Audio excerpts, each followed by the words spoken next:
sought information for a living. That is to say that ever since he returned from Korea, after having served with the armed forces, he had been working as a private investigator in Montreal. William Hamilton, a rich industrialist, had gotten in touch with him regarding a simple vandalism issue.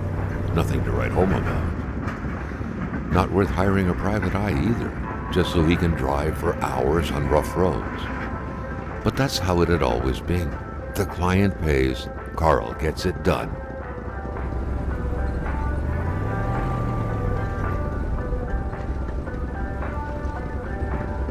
They had set up to meet at the general store, his client's business. Well, actually, the entire village had William Hamilton's name written all over it.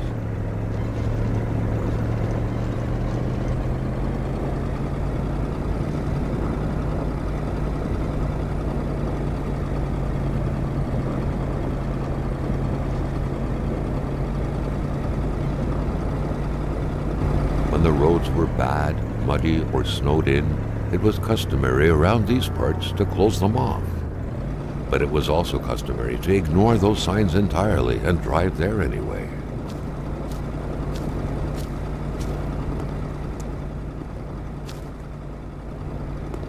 Hamilton never mentioned a road-blocking barrier. Why was it needed here in the back of Beyond? That would, however, be a mystery for another day. Carl had waited long enough for someone to come and raise it.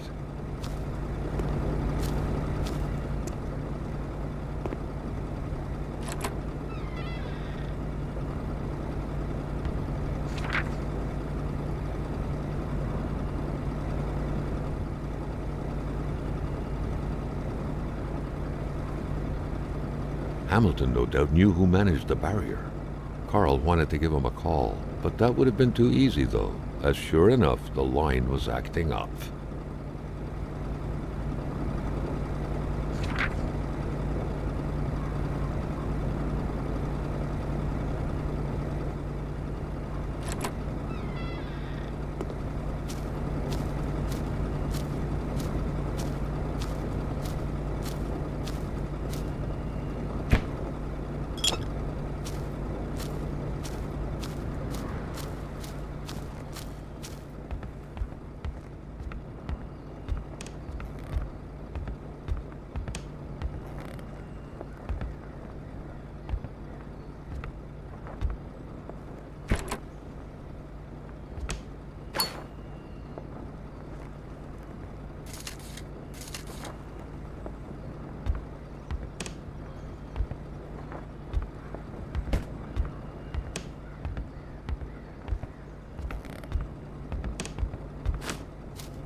Still not a soul in sight.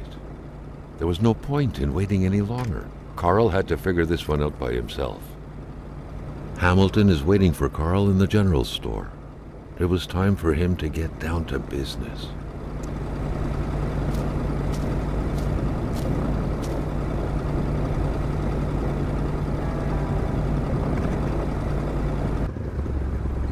William Hamilton enjoyed a lavish country house built in the very heart of the northern forests, not too far from here. The local populace was divided when it came to the affluent man. Some saw a wealthy philanthropist dedicated to improving the region's economy. Others an aging Englishman who would do anything to further his fortunes.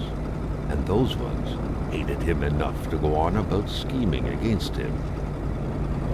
Hamilton had recently acquired a few local businesses, but the last straw was the reopening of a mine, which gave rise to a wave of protests and threats from the Cree people. Given these circumstances, Carl reckoned that a good number of people must be feeling compelled to oppose Hamilton in one way or another. So far, only the industrialist's house had been a target, but soon enough, Carl thought, the target would become the man himself. Carl needed to get out of there. The cold and the pain required urgent care.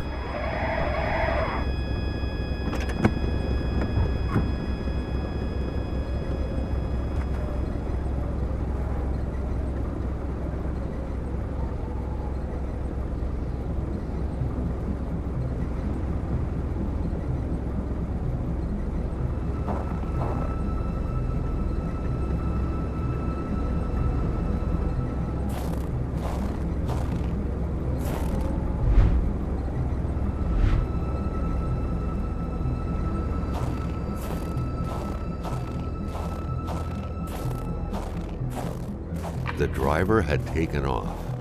It was still best to check it out and leave nothing to chance. Carl needed help.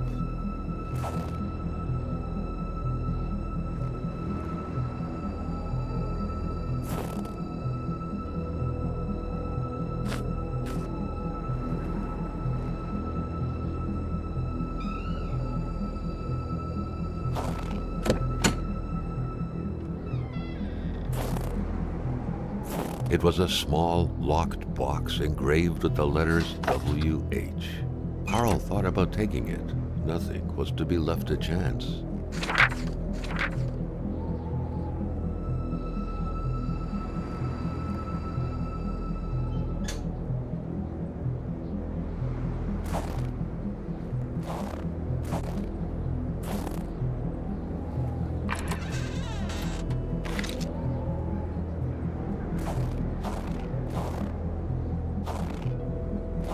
This deep in the country, his last hope was to find an abandoned garage or a farm by the roadside. His life depended on it.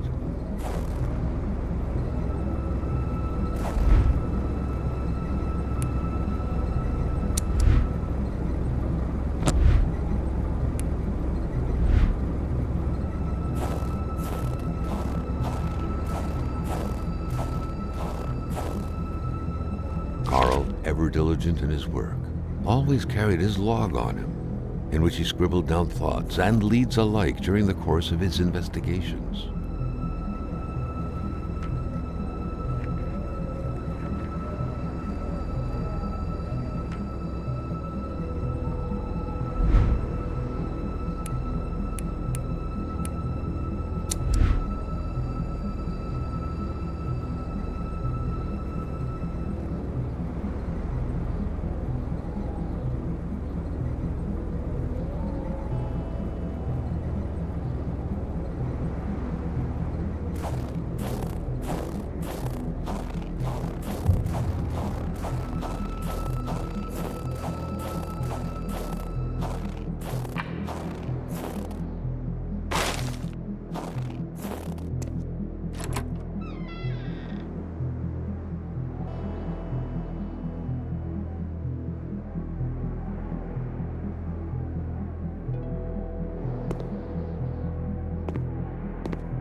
Even better than he had hoped, Carl Faubert had succeeded once more and was now on his way to new adventures.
Spread out on a few acres of untouched forest, bellowing caribou, everlasting snow, and undefiled lakes. The Manistan region was no tourist hub. It was said to have been populated for millennia by Cree people, and ever since the industrial era, by the metal mining industry.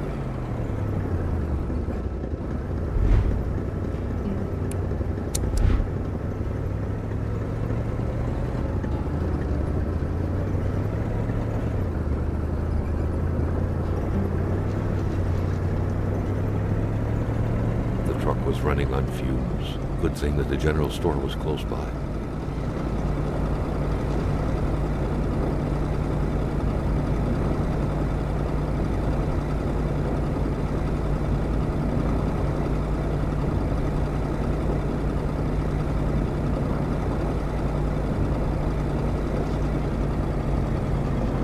Wasn't a good time to wander about. Hamilton was still out there.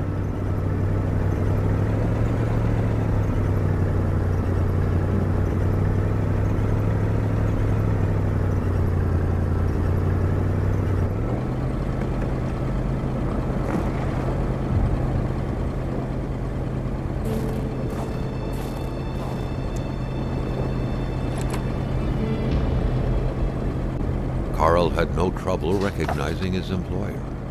He had been killed. There was no need to be a detective to figure that out. But only a detective could have noticed that the killer had to have been very close, that the fatal blow had been given before the victim even realized.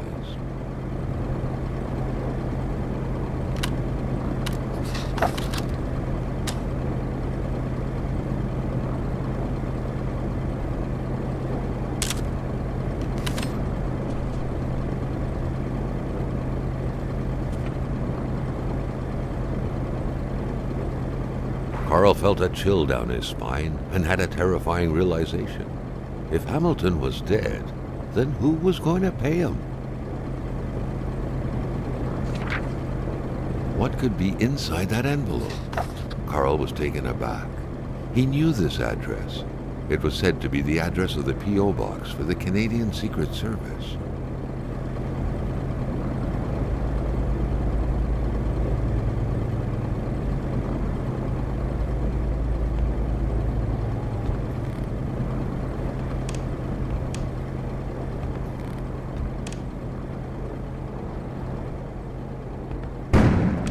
An explosion suddenly occurred outside.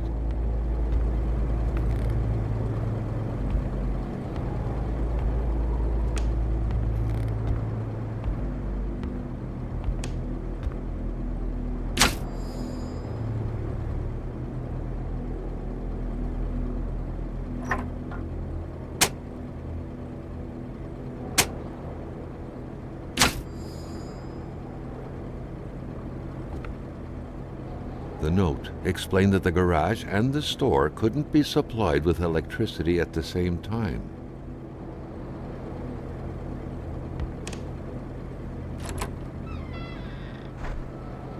Maintaining his composure, Carl recalled something from his military training.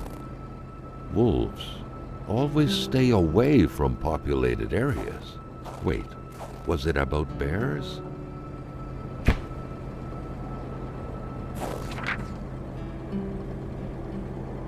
Hate was in the air. Seems like some villagers barely tolerated each other.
something fell to the bottom of the box.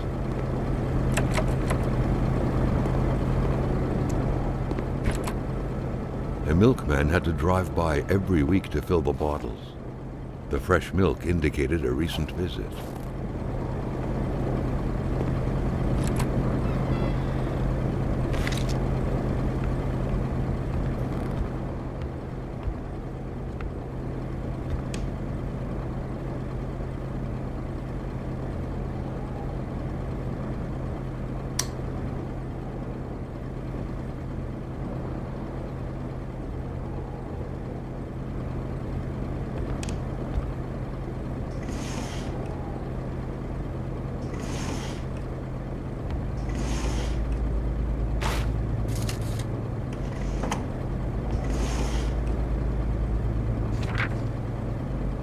According to that log, it seemed like the whole village owed some money to the general store.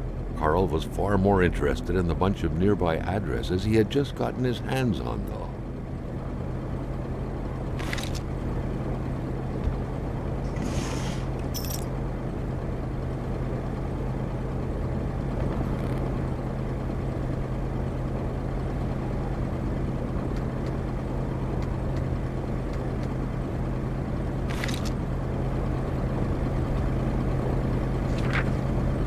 Carl knew that Gilles Lachance was in charge of the general store.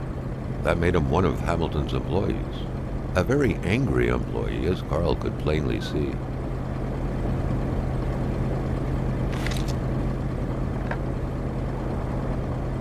The snowstorm pummeled everything in its path. Carl was not surprised when he heard no tone.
A radiator without power is as good as a wood stove without logs.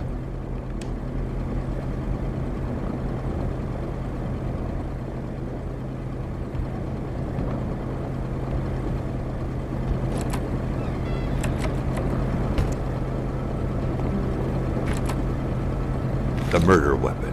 What was that doing there, Carl wondered. Hamilton must have been determined to keep some information secret to post this key. Shame he got unlucky. Everything made sense now. Poor Hamilton's denunciation was interrupted, and he figured it would be best to lock everything up and send the key to his correspondent, who would receive the box later on. Clever, but not enough. That's what happens to ordinary people playing spy.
Staring intently at the controls won't be enough to make that lift budge.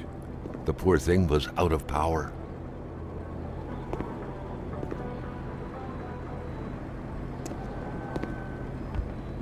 The crowbar was stuck under the lift.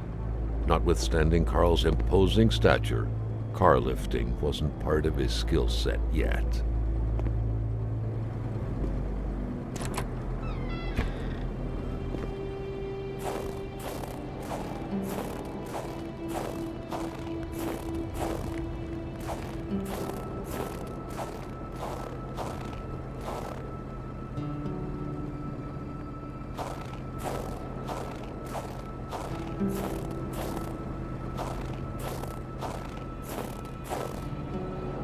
Carl was used to strange phenomena, but a chunk of ice like this, as if an iceberg came out of the ground, that was a first.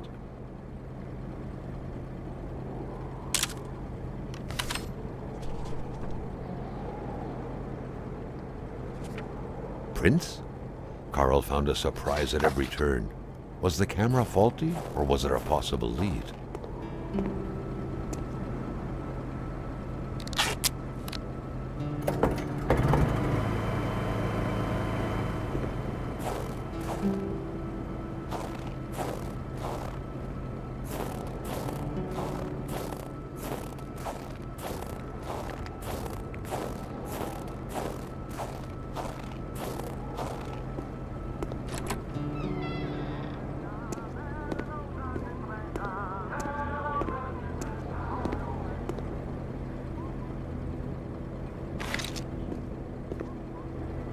Staring intently at the controls won't be enough to make that lift budge. The poor thing was out of power. Staring intently at the controls won't be enough to make that lift budge. The poor thing was out of power.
The note explained that the garage and the store couldn't be supplied with electricity at the same time.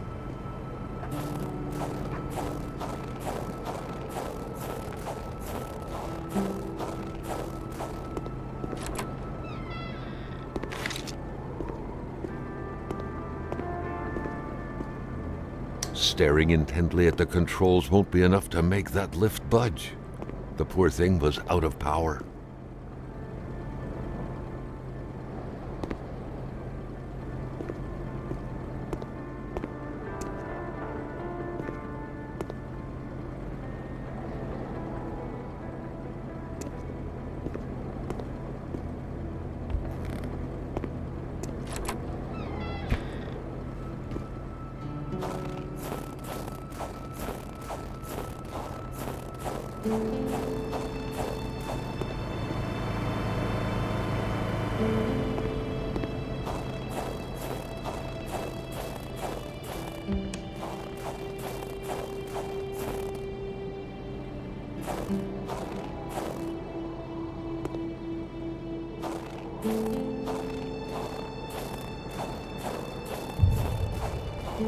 Carl felt that the store and its surroundings still held their secrets, and he didn't like to miss out.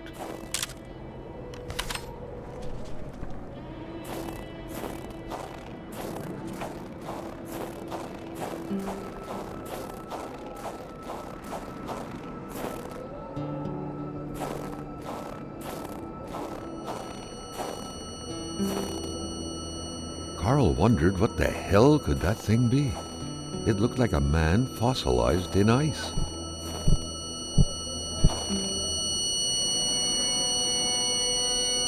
All of a sudden, Carl felt like he was pulled inside a world of dreams, a cold, unknown dimension. Somehow, self-control was slipping from his grasp.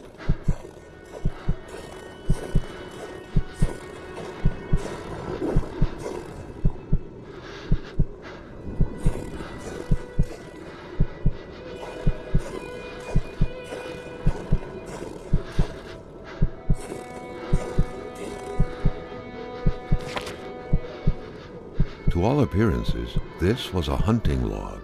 Better yet, a war diary.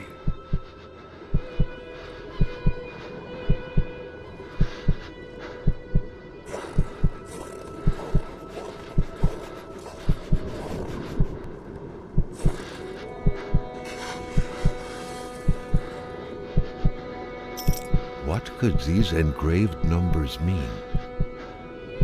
A fresh path suddenly appeared before Carl.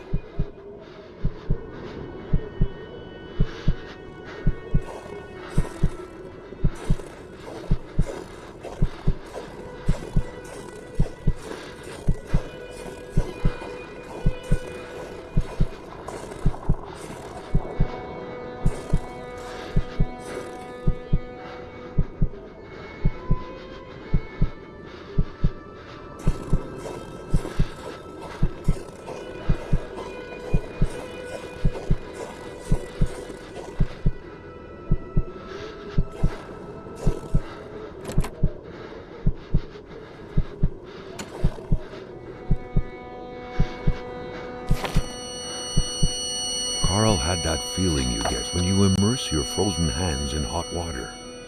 What happened? Now at least he knew who the unfortunate man petrified in ice was. Gilles Lachance, the general store's manager himself.